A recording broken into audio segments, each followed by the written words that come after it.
দুই ফোঁটা টিকাই নিরাপদ শৈশবের অঙ্গীকার। কুশমন্ডিতে পালস পোলিও কর্মসূচিতে বিধায়ক তাপস চন্দ্র রায় জাতীয় পালস পোলিও কর্মসূচির অংশ হিসেবে রবিবার দক্ষিণ দিনাজপুর জেলার কুশমন্ডি গ্রামীণ হাসপাতালের শিশুদের পোলিও টিকাকরণ কর্মসূচির আয়োজন করা হয়। দু ফোঁটা টিকায় নিরাপদ শৈশবের অঙ্গীকার, এই বার্তাকে সামনে রেখে শিশুদের মুখে পোলিও টিকার দুই ফোঁটা খাইয়ে কর্মসূচির শুভ সূচনা করেন কুশমন্ডির বিধায়ক তাপস চন্দ্র রায়। এদিন বিধায়ক বলেন, একটি শিশুও যেন পোলিও টিকা থেকে বঞ্চিত না হয় তা নিশ্চিত করা সকলের দায়িত্ব। পোলিও মুক্ত সমাজ গড়ে তুলতে অভিভাবকদের সচেতনতা এবং সময় মতো শিশুদের টিকাকরণ অত্যন্ত গুরুত্বপূর্ণ। তিনি সকল অভিভাবকদের কাছে আবেদন জানান, 5 বছরের কম বয়সী প্রতিটি শিশুকে অবশ্যই পালস পোলিও টিকা খাওয়াতে হবে। অনুষ্ঠানে উপস্থিত ছিলেন কুশমন্ডি ব্লক স্বাস্থ্য দপ্তরের আধিকারিক অমিত দাস, গৌতম গোস্বামী সহ স্বাস্থ্য দপ্তরের অন্যান্য আধিকারিক, চিকিৎসক, স্বাস্থ্যকর্মী এবং বিশিষ্ট ব্যক্তিবর্গ। স্বাস্থ্য দপ্তরের পক্ষ থেকে জানানো হয়, পোলিও নির্মূলে টিকাকরণের কোনো বিকল্প নেই, তাই প্রত্যন্ত এলাকার প্রতিটি শিশুর কাছেও এই পরিষেবা পৌঁছে দিতে বিশেষ উদ্যোগ নেওয়া হয়েছে। শিশুদের সুস্থ ও নিরাপদ ভবিষ্যৎ নিশ্চিত করতে এই কর্মসূচি গুরুত্বপূর্ণ ভূমিকা পালন করবে বলেও আশা প্রকাশ করা হয়। উৎসাহ উদ্দীপনার মধ্যে দিয়ে এদিনের পালস পোলিও কর্মসূচি সফলভাবে সম্পন্ন হয়েছে। দেখবেন অনেক বাড়িতে সাদা শিবলিঙ্গতে পূজা করলে তাদের ডেভেলপমেন্ট হয় না। কেন হয় না? কারণ সাদা শিবলিঙ্গ হচ্ছে সদাশিবের প্রতীক। এই জ্যোতির্লিঙ্গটা কোনো মন্দিরে অথবা শ্মশানে হলে এর মানে প্রতিকার অথবা উপকার পাওয়া যায়। কারণ সদাশিব তিনি হচ্ছেন শ্মশানে থাকেন। কেন? তিনি ভগবান শ্রীকৃষ্ণের নাম শ্রবণ করার জন্যে। আর প্রকৃত হচ্ছে শিব কার সাধনা করেন?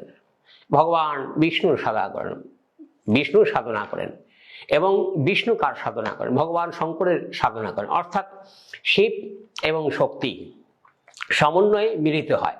কারণ শিবের সাধনা যারা করেন তারা একটু সরল মনের হয়ে থাকেন। অনেকে প্রশ্ন করে যে শিবের সাধনা, শিবের পুজো আমরা করতে গেলে আমাদেরকে নেশা করতে হয়, গাঁজা খেতে হয়। এটা সম্পূর্ণ ভুল।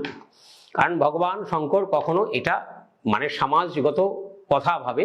কারণ কিছু সাধক আছেন তারা সিদ্ধি লাভ করেছেন, তারা এই জগতে তারা বিষও যদি পান করেন বা যত দ্রব্য পান করেন তাদের কোনো প্রকারের কিছু অনুভব হয় না। অর্থাৎ এই জড়জগতে জড়জীর্ণভাবে পৃথিবীতে তারা আছেন, তা জড়জীর্ণ জগতে তারা আছেন কিন্তু পদ্মের ন্যায় বসবাস করে, পদ্মপাতা জলে বসবাস করে যেরকম, কিন্তু তাকে জলে স্পর্শ করে না। তদ্রূপ সেই সাধকরা এই রূপেই এই জগতে বসবাস করেন এবং ভগবান শঙ্করকে তারা উপাসনা করেন।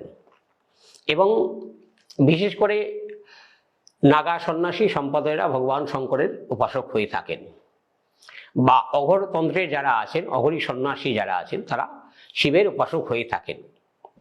এবার দেখা যাচ্ছে যে নারীদের বিবাহ হচ্ছে না, অনেকে দেখবেন যে শিবের মাথায় জল ঢালে। অর্থাৎ এই পঞ্চামৃত দিয়ে যদি 16টা সোমবার 16 ব্রত সোমবার যদি তাকে জল ঢালা হয়, 16 ব্রত অর্থাৎ শিবরাত্রির ঠিক 16টা সোমবার 15টা সোমবার আগে শিবরাত্রির মধ্যে যাতে একটা সোমবার পড়ে যায়, ঠিক সেইভাবে 16টা সোমবার শিবের মাথায় জল ঢালতে হয়।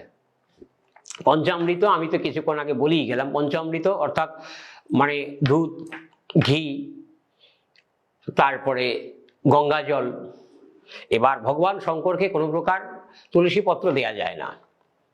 অনেকে ভুল করে ভগবান শঙ্করকে তুলসী দিয়ে থাকেন। তুলসী প্রকৃত গুরুদেব পেয়ে থাকেন, সে মানুষ গুরু হোক, সদ্গুরু হোক আর মহাপুরুষ গুরু হোক। গুরুদেবকে দিতে হয় যে তার বক্ষে অর্থাৎ বুকে দিলে অন্তরাত্মা অর্থাৎ এই অন্তরে বসবাস করেন পূর্ণব্রহ্ম ষোলকলা ভগবান। যেহেতু কলির যুগে ভগবান শ্রীকৃষ্ণ রূপে জন্মগ্রহণ করেছেন, আমরা তাকে পূর্ণ ব্রহ্ম ষোলকলা রূপে, আর শ্রীকৃষ্ণ হচ্ছে চরণে তুলসী পায়। বন্দে মাতরম, ভারতমাতাকে জয়। আজকে একটি বিশেষ দিন, আপনারা সকলে জানেন আজকে হচ্ছে পোলিও ডে, বিশ্ব পোলিও ডে। আর সেই পোলিও ডেকে সামনে রেখে আজকে আমাদের কুশমন্ডি বিধানসভার অন্তর্গত কুশমন্ডি ব্লকের অন্তর্গত আমাদের যে কুশমন্ডি গ্রামীণ হসপিটাল রয়েছে, এই হসপিটালে উপস্থিত আমাদের ডিএমই স্যার রয়েছেন, উপস্থিত আমার এখানকার জনপ্রতিনিধিরা রয়েছেন, সকলে উপস্থিত এবং বিশেষ করে আশা দিদিমণিরা রয়েছেন, তাদের উপস্থিতিতে আজকে 2 ফোঁটা করে বাচ্চাদের 0 থেকে 5 বছর বয়স পর্যন্ত পোলিও দেওয়া প্রদান করা হলো। এবং আগামী 3 দিন এইভাবে বাড়ি বাড়ি গিয়ে পোলিও ডোজ দেওয়া হবে। এবং আপনারা সকলে জানেন কুশমন্ডি ব্লকে 202টা বুথ রয়েছে এবং 6টা ট্রানজিট বুথ রয়েছে। তো প্রত্যেকটা জায়গায় বাড়ি বাড়ি গিয়ে আশাদিদিরা পোলিও দেবেন। তো অতএব ভাবানোর কোনো বিষয় নেই। এবং পশ্চিমবঙ্গ সরকারের সাথে যে ভারত সরকারও চাইছে যে দেশে পোলিও মুক্ত একটি দেশ গড়তে চাইছে। এই সহযোগিতা আপনারা সকলে করবেন এবং আগামী দিনে স্বচ্ছ পরিবেশ তৈরি হোক, এগুলো বলে শেষ হচ্ছে। আর একটা জিনিস জুড়ে দিন, এর সাথে এটাও একই সাথে করবেন তারা। এবং আরেকটি কথা বলি আপনাদেরকে, সেটা হচ্ছে আগামী দিনে আশা দিদিমণিরা এর সাথেই চলছে আগামী দিনে আশা দিদিমণিরা বাড়ি বাড়ি গিয়ে ইউপিআইসির মধ্য দিয়ে আমাদের যে আয়ুষ্মান যে কার্ডটা রয়েছে সেটা কাজ চলছে। অতএব ঘাবড়ানোর কোনো বিষয় নেই। প্রধানমন্ত্রীজির নেতৃত্বে, আমাদের সিএম সাহেবের নেতৃত্বে আমরা পশ্চিমবঙ্গের প্রত্যেকটা পরিবার যাতে আয়ুষ্মান কার্ডের অন্তর্ভুক্ত হতে পারে তার জন্য আপ্রাণ আশা দিদিমণিরা, আমাদের মেডিকেল ডিপার্টমেন্ট যারা রয়েছেন তারা চেষ্টা করে যাচ্ছে। আপনারা সহযোগিতা করবেন, এটুকু বলে রাখছি। বন্দে মাতরম, ভালো করে নমস্কার। কুশমন্ডি থেকে দিলদার আলীর রিপোর্ট, কুলিক নিউজ।